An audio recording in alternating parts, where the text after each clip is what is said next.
ਮੁਬਾਰਕਾਂ ਹੋਣ ਜੀ ਤੁਹਾਨੂੰ ਸਾਰਿਆਂ ਨੂੰ, ਬਹੁਤੀਆਂ ਮੁਬਾਰਕਾਂ ਹੋਣ। ਭਲਾ ਖਾਦੀ ਮੁਬਾਰਕ ਦੇਣ ਡਿਆ ਵਾ। ਪੁਰਾਣਾ ਦੌਰ ਭਾਜੀ ਵਾਪਸ ਆ ਗਿਆ। ਹਾਂਜੀ ਅੱਲਾ ਖੈਰ ਰੱਖੀ ਪਾਕਿਸਤਾਨ ਦੇ ਵਿੱਚ।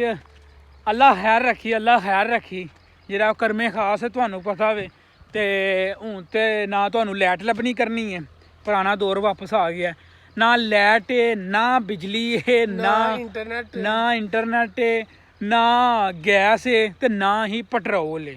ਤੇ ਲਾਈਟ ਜਾਂਦੀ ਜੇ ਇਹ ਵੀ ਗੌਰ ਕਰਿਆ ਕਰੋ, ਫੋਨਾਂ ਦੇ ਸਿਗਨਲ ਵੀ ਟੁੱਟ ਜਾਂਦੇ ਨੇ। ਯਾਨੀ ਕਿ ਫੁੱਲ ਪੂਰੇ ਭਾਰ ਦੇ ਨਾਲ ਤੁਸੀਂ ਜਿਹੜਾ ਨਾ ਉਹ 90 ਦੀ ਦਹਾਈ ਦੇ ਵਿੱਚ ਟੁੱਟ ਜਾਂਦੇ ਹੋ ਨਾ। ਇੱਕ ਕਮੀ ਪੁਰਾਣੇ ਲੋਕ ਵੀ ਵਾਪਸ ਆਈਆਂ ਨਾ। ਬਸ ਭਾਜੀ ਇਹ ਹਿਸਾਬ ਕਿਤਾਬ ਹੈ। ਤੇ ਜਿਹਨੂੰ ਨਹੀਂ ਆਂਦੇ ਇਹ ਕੋਈ ਪਤਾ ਨਹੀਂ ਕਿੰਨੀ ਦੇਰ ਤੱਕ ਇਹ ਸਿਸਟਮ ਚੱਲਣਾ ਮੈਂ। ਲਾਈਟ ਭਾਜੀ ਹੀਰ ਕਰਦੀ ਪਈ ਹੈ ਸਿਆਲਕੋਟ ਦੇ ਵਿੱਚ। 1 ਘੰਟਾ ਹੁੰਦੀ ਹੈ ਤੇ 2 ਘੰਟੇ ਲਾਈਟ ਜਾਂਦੀ ਹੈ।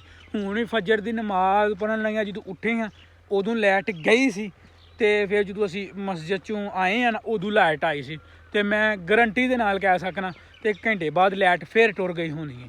ਬਿਲਕੁਲ ਇਸੇ ਤਰ੍ਹਾਂ ਹਿਸਾਬ ਕਿਤਾਬ ਹੈ। ਹਾਂਜੀ ਜੀ। ਤੇ ਗਰਮੀ ਵੀ ਹੁਣ ਆਪਣਾ ਫੁੱਲ ਜਿਹੜਾ ਨਾ ਉਹ ਅਰੂਜ ਫੜਨ ਡਈ ਹੈ। ਅੱਜ ਵੇ 16 ਅਪ੍ਰੈਲ ਤੇ 16 ਅਪ੍ਰੈਲ ਦਾ 2 ਦਿਨ ਤੋਂ ਤਾਂ ਬਹੁਤ ਜ਼ਿਆਦਾ ਹੀ ਗਰਮੀ ਅਖੀਰ ਗਰਮੀ ਹੋ ਗਈ ਹੈ ਭਾਜੀ। ਦਿਨ ਟਾਈਮ ਪੱਖੇ ਦੀ ਠੀਕ ਠਾਕ ਜ਼ਰੂਰਤ ਪੈਂਦੀ ਤੇ ਗਰਮੀ ਦੀ ਸਭ ਨਾਲੋਂ ਬਹੁਤੀ ਜਿਹੜੀ ਜ਼ਰੂਰਤ ਹੈ ਨਾ ਉਹ ਇਸ ਚੀਜ਼ ਨੂੰ। ਮਾਸ਼ਾਅੱਲਾ ਜੀ ਮਾਸ਼ਾਅੱਲਾ। ਹਰ ਸ਼ੈ ਇਹਦੇ ਨਾਲ ਜੁੜੀ ਅੱਜ ਕੱਲ ਕਣਕਾਂ ਨਾਲ। ਅੱਲਾ ਪਾਕ ਅੱਗੇ ਦੁਆ ਵੇ ਕਿ ਹੈਰੋ ਆਫੀਅਤ ਦੇ ਨਾਲ ਕਣਕਾਂ ਜਿਹੜੀਆਂ ਨੇ ਨਾ ਉਹ ਸਾਡੇ ਘਰਾਂ ਤੱਕ ਪਹੁੰਚ ਜਾਣ ਤੇ ਆਪਣਾ ਹੈਰੋ ਆਫੀਅਤ ਦੇ ਨਾਲ ਜਿਹੜਾ ਨਾ ਉਹ ਸਾਰੇ ਦੇ ਸਾਰੇ ਕੰਮ ਜਿਹੜਾ ਨਾ ਉਹ ਹੋ ਜਾਣ। ਤੇ ਬਹਰਹਾਲ ਗੱਲ ਇਹ ਵੇ ਭਾਜੀ ਆਪਣਾ ਬੰਦੋਬਸਤ ਆਪ ਦੇ ਤਹਿਤ ਕਰ ਲਵੋ। ਬਿਹਤਰ ਇਹ ਵੇ ਕਿ ਸੋਲਰ ਲਵਾ ਲਵੋ। ਕੁਛ ਨਹੀਂ ਟਾਈਮ ਕੀ ਕਰਨਗੇ ਸੋਲਰ ਦਾ? ਉਹ ਯਾਰਾ ਕੁਛ ਨਹੀਂ, ਦਿਨ ਤੇ ਸਕੂਨ ਦਾ ਕੱਢਣ ਕਰਨਗੇ ਨਾ। ਤੇ ਲਵਾ ਲਓ ਜੀ ਲਵਾ ਲਓ। ਉਹ ਸੋਲਰ ਵੀ ਜਿੰਨਾ ਮਹਿੰਗਾ ਹੋਇਆ ਉਹ ਵੀ ਦੱਸੋ ਯਾਰਾ। ਇੱਕ ਗੱਲ ਹੈ ਬੈਟਰੀਆਂ ਦੀ ਡਿਮਾਂਡ ਵੱਧ ਜੋ ਮਰਜ਼ੀ ਹੈ। ਪਾਕਿਸਤਾਨ ਇੱਕ ਅਜੀਬ ਕੌਮ ਹੈ। ਅਸੀਂ ਵੀ ਉਸੇ ਕੌਮ ਦੇ ਵਿੱਚ ਹੀ ਹੁੰਦੇ ਹਾਂ। ਅੱਲਾ ਮਾਫ ਕਰੇ ਸਾਡੇ ਸਮੇਤ ਲੋਕਾਂ ਨੂੰ ਮਰਨਾ ਭੁੱਲੀ ਆ ਜਿਹੜੀ ਸਿੱਧੀ ਗੱਲ ਹੈ ਯਾਰ। ਇਹ ਹੁਣ ਤਕਰੀਬਨ ਜਦੋਂ ਦੀ ਲਾਈਟ ਜਾਣੀ ਸ਼ੁਰੂ ਹੋਈ ਹੈ ਨਾ, ਪਤਾ ਨਹੀਂ ਗੌਰਮੈਂਟ ਨੇ ਟੈਕਸ ਲਾਇਆ ਵੇ ਜਾਂ ਨਹੀਂ ਲਾਇਆ ਹੈ। ਜਿਹੜਾ ਸੋਲਰ ਦੀ ਪ੍ਰਾਈਸ ਹੈ ਉਹ ਵੱਧ ਗਈ ਹੈ। ਉਸ ਤੋਂ ਬਾਅਦ ਪੈਟਰੋਲ ਮਹਿੰਗਾ ਹੋਇਆ ਹੈ।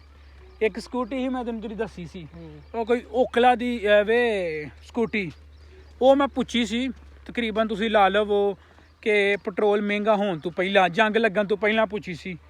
ਉਹ ਭਾਜੀ ਲੱਭਦੀ ਪਈ ਸੀ 1,90,000 ਰੁਪਏ ਦੀ। ਹੁਣ ਕਿੰਨੇ ਦੀ ਲੱਭਦੀ ਹੋਣੀ ਹੈ? ਹੁਣ 95 ਦੇ ਟੁੱਟ ਗਈ ਹੋਣੀ ਹੈ। 2,70,000 ਰੁਪਏ ਦੀ ਹੁਣ ਲੱਭਦੀ ਪਈ ਉਹ ਜਿਹੜੀ। ਤੇ ਇਸੇ ਤਰ੍ਹਾਂ ਹੀ ਬੈਟਰੀਆਂ ਦਾ ਵੀ ਹਾਲ ਹੈ। ਹਰ ਵਾਰੀ ਗਰਮੀਆਂ ਦੇ ਵਿੱਚ ਬੈਟਰੀਆਂ ਜਿਹੜੀਆਂ ਨੇ ਉਹ 5-7% ਉੱਤੇ ਟੁੱਟ ਜਾਂਦੀਆਂ ਨੇ। ਪਰ ਹੁਣ ਤੇ ਹੀਰ ਹੋ ਗਏ 15 ਤੋਂ 17% ਜਿਹੜੀਆਂ ਬੈਟਰੀਆਂ ਨੇ ਤੇਜ਼ਾਬ ਵਾਲੀਆਂ ਉਹ ਉੱਤੇ ਗਈਆਂ ਨੇ। ਤੇ ਇਹ ਆਲ ਕ੍ਰੈਡਿਟ ਗੋਸ ਟੂ ਪਾਕਿਸਤਾਨੀ ਆਵਾਮ। ਬਈ ਹੀਰ ਹੋ ਗਿਆ ਬਈ। ਤੇ ਲਓ ਜੀ ਇਹ ਸੀ ਅੱਜ ਦੀ ਵੀਡੀਓ। ਉਹ ਕਿਸੇ ਨੇ ਸਿਆਣੇ ਬੰਦੇ ਦੀ ਕਹਾਵਤ ਹੈ ਨਾ ਕਿ ਕੋਈ ਜਿਹੜਾ ਨਾ ਆਂਦਾ ਕਿ ਚੱਲ ਯਾਰ ਇਹ ਕੰਮ ਛੱਡ ਦੇ ਨੇ, ਅੱਲਾ ਵੇਖਣ ਡਿਆ ਪਿਆ। ਤੇ ਲੇਕਿਨ ਮਾੜਾ ਬੰਦਾ ਆਂਦਾ ਸ਼ੁਕਰ ਹੈ ਅੱਲਾ ਤੇ ਵੇਖਣ ਡਿਆ ਪਿਆ। ਯਾਨੀ ਕਿ ਗੱਲ ਇੱਕ ਹੀ ਹੈ, ਇਹਦੇ ਮਤਲਬ ਦੋ ਨੇ। ਜਿੱਥੋਂ ਤੱਕ ਹੋ ਸਕੇ ਅਸੀਂ ਇੱਕ ਦੂਜੇ ਵਾਸਤੇ ਆਸਾਨੀਆਂ ਪੈਦਾ ਕਰੀਏ। ਕਿਸੇ ਮਾੜੇ ਬੰਦਾ ਨਹੀਂ ਲੈਣ ਜੋਗਾ ਤਾਂ ਅਗਰ ਲੈਣ ਜਾਂਦਾ ਤਾਂ ਉਹਦੇ ਨਾਲ ਥੋੜੀ ਪਿਆਰ ਮੁਹੱਬਤ ਕਰਿਆ ਕਰੋ ਤੇ ਲੁੱਟ ਜਾਇਆ ਕਰੋ ਉਹਦੇ ਕੋਲ। ਯਾਰ ਕੋਈ ਗੱਲ ਨਹੀਂ ਹੈ, ਨਹੀਂ ਹੁੰਦਾ ਭਾਜੀ, ਇਹ ਨਹੀਂ ਹੁੰਦਾ ਹੈ। ਲਓ ਜੀ ਮਿੱਤਰੋ ਇਹ ਸੀ ਅੱਜ ਦੀ ਵੀਡੀਓ। ਉਮੀਦ ਕਰਾਂਗਾ ਕਿ ਵੀਡੀਓ ਤੁਹਾਨੂੰ ਪਸੰਦ ਆਈ ਹੋਏਗੀ। ਵੀਡੀਓ ਪਸੰਦ ਆਈ ਹੈ ਤਾਂ ਅੱਗੇ ਸ਼ੇਅਰ ਕਰੋ। ਚੈਨਲ ਨੂੰ ਸਬਸਕ੍ਰਾਈਬ ਨਹੀਂ ਕੀਤਾ ਤੇ ਸਬਸਕ੍ਰਾਈਬ ਕਰੋ। ਮਿਲਨੇ ਆ ਤੁਹਾਨੂੰ ਨੈਕਸਟ ਵੀਡੀਓ 'ਚ। ਰੱਬ ਰੱਖ।